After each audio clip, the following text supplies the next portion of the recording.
talk about how he has an educational background in electrical engineering and professional background in sales. Sonny found a perfect marriage of analysis and negotiation that he's been able to cultivate into a successful real estate career. Real estate isn't the only thing Sonny invests in. It's his seller's success that drives him. He knows how to make a listing shine with the buyer's interest in mind. Being patient and friendly are what allow him to build relationships with his clients to better understand how to help them fulfill their dreams and achieve their lifestyle choice.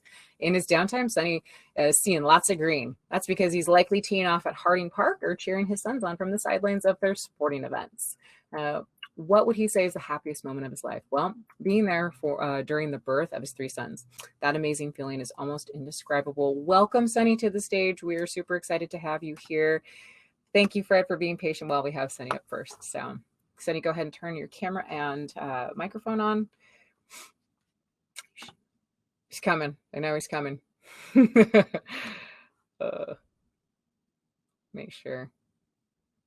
It's all right. If not, I'll just remind you. Come on in. Some people forgot to log in the speakers. No big deal. No big deal. Here he comes. Maybe he'll give me a pep talk. Yay! You're giving pep talk behind the scenes, Sonny? Were you giving me the good pep talk or not? Because you gave it to everybody else this morning, so I need to feel special.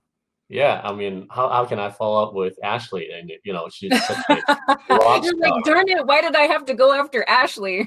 It's crazy. No one can. That's always the way that it is, Sonny. You usually got to go after the person where you're like, darn it! How do I do better than that? You can't. Well, just different lanes, right? Sure. Oh my gosh. I love it. I appreciate it. Well, we are going to be talking investing out of state with you, which is super appropriate given the fact that you're going to be going out of state today for the same reason. So, Sonny, with the market so hot out here, why would someone consider buying out of state? Uh-oh. He turned his camera off. Sonny, come back. Sorry about that. There he is. Yes. No worries. I got you. I feel like he's looking at like his answers on a slide or something. Are you looking at answers on another slide? No, he's not doing that, guys. He would not do that. He did not type his answers out. He is going to recite them from memory. Well, I mean, it doesn't work for me if I have to read a prompter, but I appreciate it. First of all, I want to thank you for having this talk with me. I've been with Sequoia for almost 10 years now, and things have changed a lot since then. And the question that you asked is, for the real estate market so hot here in the Bay Area, why are we investing out of state? Answer the question, talk about why is it that our market is so hot? Because we have very low inventory. Things that talking about because of the pandemic that the California exodus, people leaving California. True, I think there's quite a few people leaving California. Even I'm going to talk about later on about different company as well. But overall, we are still a golden state. San Francisco Bay Area has a lot to offer for people to stay and enjoy their lives here. And therefore, and with combined with the low interest rate, there's a lot of people that qualify and they want to buy their home. So that's why our market is so hot with low inventory and very low, record low interest rate. So I'm sure everyone can agree with that. With that out, why should people invest out of state when the market is hot? That is the reason why people should invest out of state, because the market is so hot in the Bay Area. If you take a look at it, our inventory right now is less than 5 months, maybe 4.5 months inventory, and that's pretty low. And that's overall San Francisco, and certain area in San Francisco, very desirable area that would even the listing wouldn't last more longer than 2 weeks sometimes. So those single family houses will be gone quickly. With Ashley's help, I think a lot of people are looking into multi-units and either do an investment or their own home and have someone pay for the mortgage. And that is why people looking at out of state, because there's so much more inventory out there in different parts of the country. And affordability is one of the reasons. for people that are looking at out of state. So there are just tons of good reason for us to look at out of state for investment. Well, you're leading me into a great question. Then, what areas are you seeing people investing in, Sonny? Areas with potential growth. I know that I'm being biased right here, living in San Francisco for almost over 30 years, and I love it out here. And but there's a lot of different places in the country that are very, very nice also, and so people like to live in those areas, and then there will be a growth in population. And number two is many companies are moving out of country. Sorry, out of state to different parts of the country. That is, therefore, it creates jobs, and that's another reason that those are areas that people would like to move into. So that's what would make those areas attractive for people, right? Would be like the growth and the potential growth. Perfect. Yeah. So certain parts of the country are already at a mature level. Gotcha. Right, but there's still plenty of them out there that you can find that you can see there's potential, and that's what investors do. They all look at the numbers and how things work out. So when you're looking out of state, Sonny, would you recommend that people buy single family or multifamily properties? That's a good question, because it really depends on the location and also the price range, right? A single family house in general, because many people live in a single family house, obviously, and therefore there's a lot bigger buyers pool for the single family houses. And so investor and homeowners alike, they would like to get into a single family house. And for some homeowners, because they love their house so much that they're willing to go above and beyond, outbid everybody else to get into the market. So the appreciation for a single family house down the road will be a great reason why you want to invest in a single family house. But on the other hand, because of multi-units, you will get multiple tenants, so if over the time that you own the property, some may decide to move out, but at least you have somebody else to help with the mortgage, and therefore you will always have a good balance of cash flow throughout. And for the cash flow reason, that's why multi-unit is better than single family house. Gotcha. That makes absolutely perfect sense. So then, is there a different sort of down payment you need for investing out of state, like investing in these places out of state, or? Mm-hmm. Okay. Yeah, down payment wise is pretty much 25 to 30% across the board for out of state investment, because again, this is out of state, and also these are investment properties. So the banks are not as crazy about lending money for people doing investment.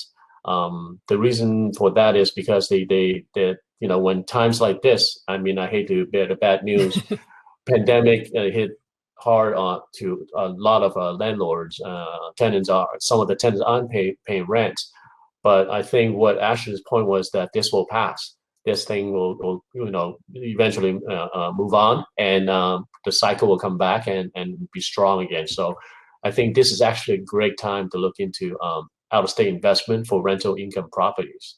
I couldn't agree with you more, actually. So with that being said, can you tell us about what some of the risks with investing out of state are, and how we can go about minimizing these risks? Yeah, there's a lot, in any investment, there's always going to be risks. For real estate investment, rental investment property specifically, the finance is one of them. You got to shove in 25, 30%. Those are the money for down payment. And then there's a possibility that, if you don't do your math right, and that's one of the reasons it's a poor analysis of the property. I know that some investors, they look at the investment as in, oh, wow, I'm collecting X amount of rent for a month, so times 12, I get this much. So I'm good.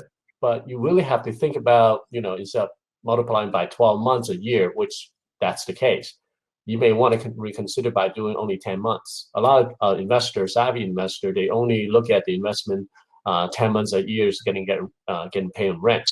So anything beyond that would be bonus, but you wanted to budget yourself in such a way that you still come out ahead, even though you're only collecting 10 months of rent. So the risk of the finances is real.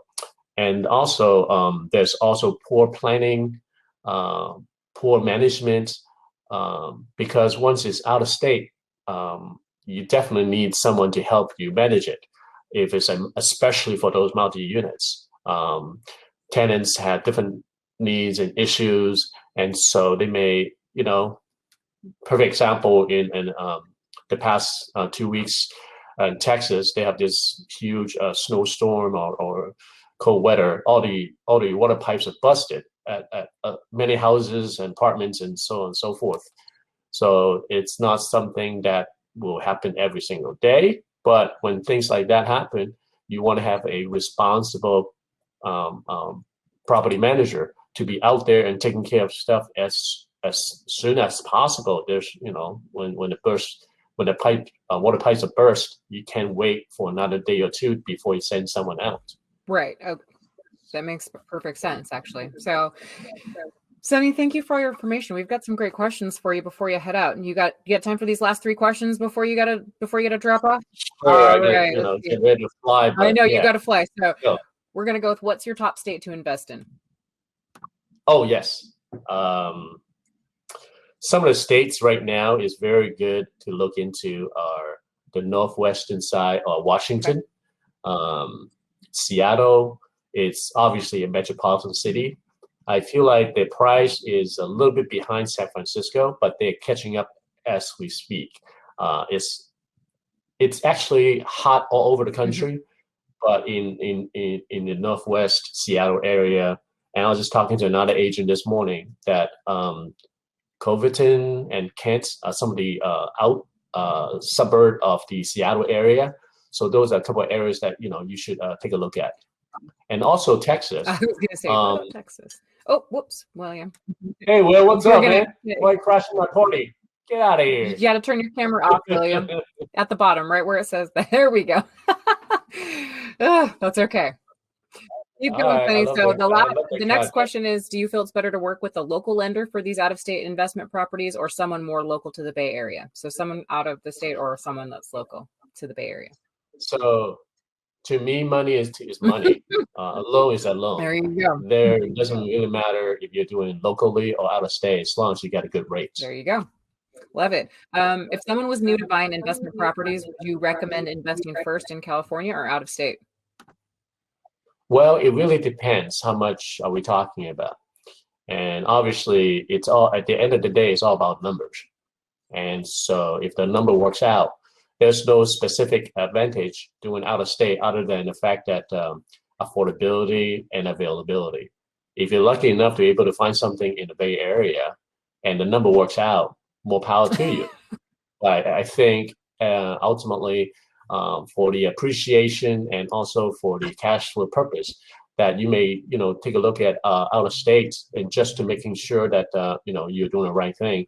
And also there's also right now it's also very popular investing in Mexico, and there's a lot of new developments down there. I understand that some people may be apprehensive in going out of country, and I can totally understand that. But the opportunity is there, and all I'm saying is at least take a look at it and see how it works out for you individually. Perfect. Well, the last question I think if someone wants to email it to you, is just about what a good percentage to net and profit is for someone that's starting in investing. If you want to wrap that up really quick for us, and then you can come out. Sure. So I know Will's waiting on the wing. So to be fair, he didn't realize probably that his camera comes on automatically, and I tried to warn him since he didn't come, but it's okay. We gotta give him a break, right? We can give him a break. So the question is it about the return on investment? A good percentage when you're to net in your profits when you're starting. Okay, got it. So a good percentage in the Bay Area, San Francisco area, is around 4%. And when you go out of state, you're looking at anywhere between 6 to 8. And sometimes you're lucky, you get even double digit. And so that's the main reason why I said, going out of state, it could be a benefit for some, especially the newer investors, because you get a higher margin, therefore the error, of For sure. it's going to be a lot lower. The risk is, eventually come down a little bit too. Absolutely. So good luck to y'all. Thank you so much, Sonny. We will really let you get out to your flight and go check on your investment properties. We appreciate you. Thank you so much.